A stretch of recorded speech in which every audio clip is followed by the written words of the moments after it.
मैं सक्षम अपने चैनल बिहारी ब्लॉगर सक्षम पे आप लोगों का स्वागत करता हूं। तो आज का ये वीडियो मेरे एक्टिवा के ओनरशिप के ऊपर होने वाला है। ये रही मेरी होंडा एक्टिवा 6G।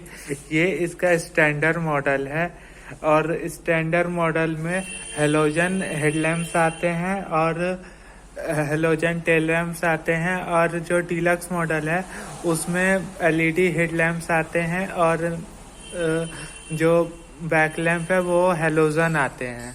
और उसके बाद हम लोग बात की जाए कि ये स्कूटी कितने साल पुरानी है, तो इस स्कूटी को अप्रॉक्स 2 इयर्स हो चुके हैं मेरे पास, और ये 2 साल में अप्रॉक्स 11,000 किलोमीटर चल चुकी है।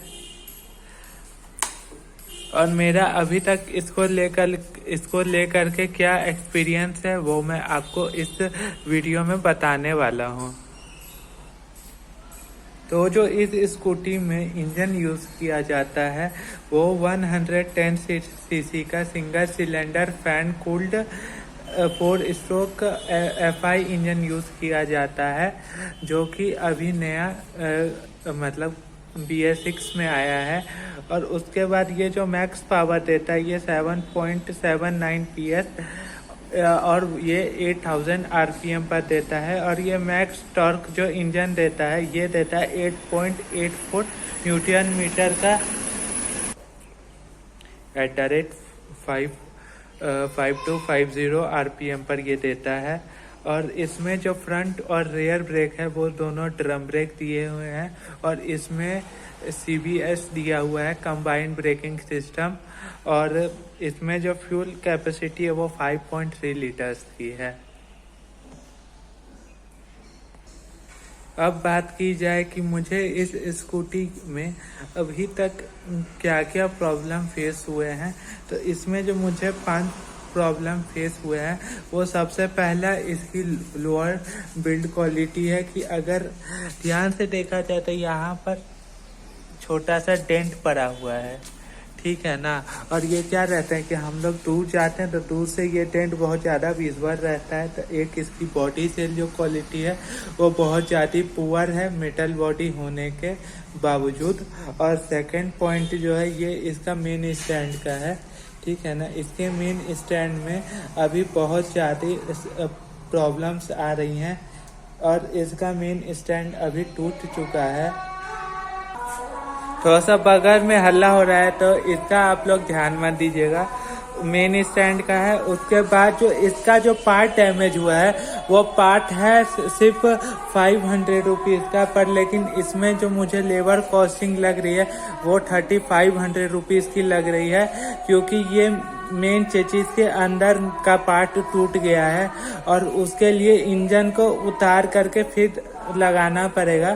तो इसका जो एजेंसी मुझसे कॉस्ट ले रही है वो ले रही है 3500 रुपीज़ लेबर कॉस्ट और 500 रुपीज़ उस पार्ट का कॉस्ट। और उसके बाद एसो सीरीज की बात की जाए तो एसो सीरीज इसमें कंपनी फिटेड ही है, मतलब कंपनी से फिटेड करवाई गई है, जिसमें ये पूरा किट है इसका, ये क्या कहते हैं बॉडी प्रोटेक्शन का। तो आप ये किट चाहें तो आप ये बाहर से भी लगवा सकते हैं। ये सब जो पूरा जो गार्ड लगाओ ये पूरे किट की अप्रोक्स कॉस्टिंग 3500 पड़ी थी। और उसके बाद हम लोग बात की जाए इंजन की, तो इसमें वो वाला मैंने इंजन प्रॉब्लम तो आपको बता ही दिया था इसमें कि इंजन प्रॉब्लम है थोड़ी बहुत, मतलब अगर हम लोग इसे हल्की रेस में उठाना चाहते हैं तो ये बहुत ज़्यादा स्कूटी लैग करती है। और उसके बाद जो एक्टिवा की सबसे गंदी प्रॉब्लम है ये है इसकी ये प्लास्टिक क्वालिटी। ये मतलब जो फाइबर का पार्ट जो यहाँ पर दिया हुआ रहता है ये बहुत ज़्यादा मतलब इसमें क्या कहते हैं बहुत जल्दी मतलब कि इससे पॉलिश सूख जाती है, और सूखने के बाद कुछ इसका पार्ट ऐसा लगता है देखने में, कहीं पर आपको ब्लैकिश लग रहा होगा, कहीं पर आपको थोड़ा वाइटिश लग रहा होगा। और ये कुछ इसका इंस्ट्रूमेंट क्लस्टर है, ये इसका स्टार्ट एंड स्टॉप स्विच दिया हुआ है, यहाँ यहीं से हम लोग इंजन को ऑफ कर सकते हैं और ऑन भी कर सकते हैं। और हम लोग अपोजिट साइड की बात करें तो अपोजिट साइड में यहाँ पर क्या कहते हैं आईडी पास और मतलब हेडलाइट को थ्रो करने के लिए हाई बीम, लो बीम और पास के लिए वहाँ पे बटन दिया हुआ है। यहाँ पर इंडिकेटर के लिए बटन दिया हुआ है और यहाँ पर हॉर्न के लिए बटन दिया हुआ है। और ये सीट ओपनिंग सिस्टम है। ये इसका सीट ओपनिंग सिस्टम है। अगर आप लोग ध्यान से देखिएगा तो यहाँ पर मैंने जिस साइड है वहाँ पर लॉक है, ठीक है ना, और हल्का सा पुश करके इसको ऊपर के तरफ हम लोग डालेंगे तो इससे हमारी सीट और फ्यूल लिड दोनों खुल जाती है। इसकी जो फ्यूल लिड है ये 5.3 लीटर्स की फ्यूल लिड आती है इसमें। और बूट स्पेस जो है इसमें 14 लीटर्स का बूट स्पेस मिलता है, जो कि एक स्कूटी के हिसाब से बहुत ज़्यादा इनफ बूट स्पेस है।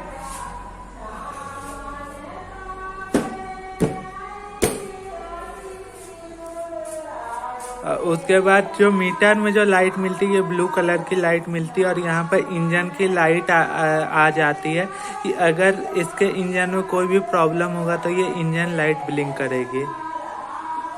और एक बार आपको ऑन करके इसकी आवाज़ सुना देता हूँ कि आइडल पे कैसी इसकी आवाज़ आती है।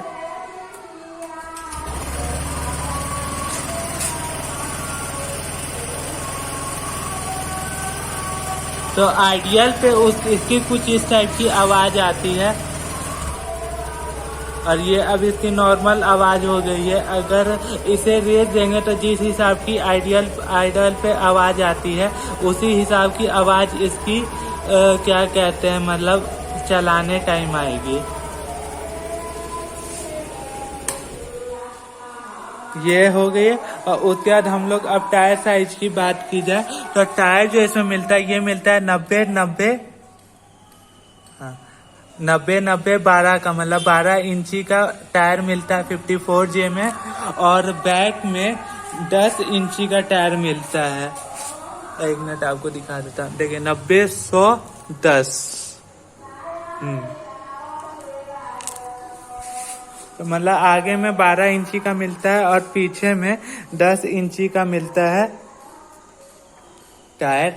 और उसके बाद हम लोग इसके सस्पेंशन की बात कर लेते हैं। तो आगे में टेलीस्कोपिक सस्पेंशन मिलता है और पीछे में एडजस्टेबल सस्पेंशन मिलता है।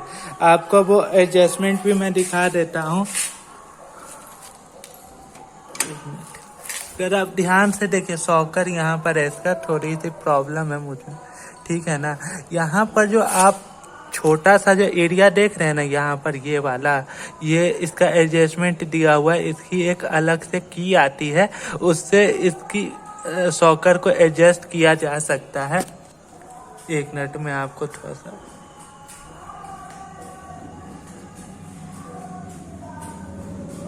ये और थोड़ा सा मिनिमाइज नहीं हो सकता है, आप लोग को ऐसे ही देखना पड़ेगा इसको। और ये इसके कुछ बैक टेल लाइट की लुक है।